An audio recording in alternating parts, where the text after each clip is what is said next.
the issue is not as clear-cut as first appears. A controversial Australian-funded tidal gauge, which has operated for less than 10 years, actually refutes the fact that sea level is rising in the region at all.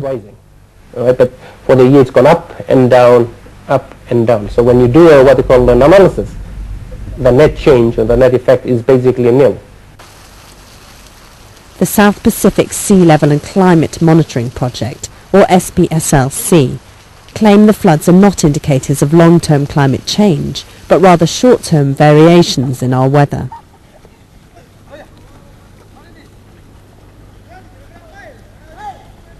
To me, it's climate variability that the signals we are seeing, right? If you talk about climate change, I'm not too sure about climate change, but I think the intensity is getting bigger in terms of climate variability.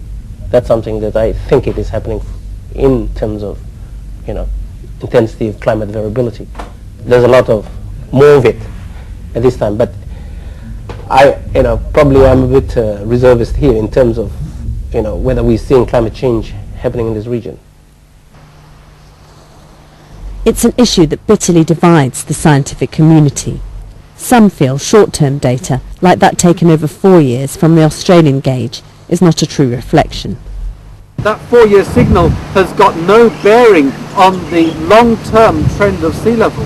And I think that those scientists who took that 4-year signal and said, this is the long-term trend, sea level is going down, I think they are irredeemably irresponsible.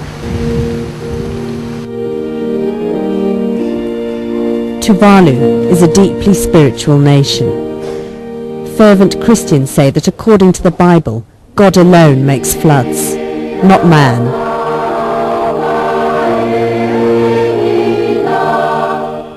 Well, God promised to know that there will be no more flood, no damaging. And that's why he showed the rainbow. And that's the proof of what God has already promised Noah.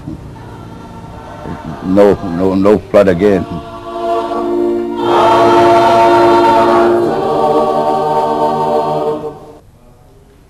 Many here will never leave. Stark warnings from scientists simply wash over them.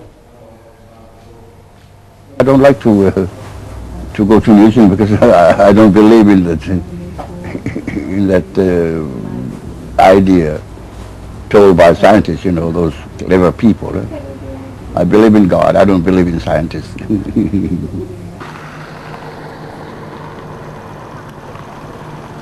But the evidence is all around, welling up in bubbling puddles as the groundwater is pushed up by the rising tide.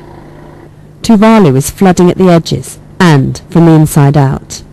The main airstrip is now often underwater.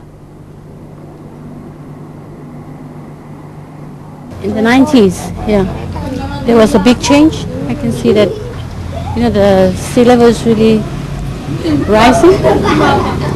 So in 1998, when I was working at the Tuvalu Electricity Corporation, that was the first time I saw the sea coming in the rising of the sea in the airstrip.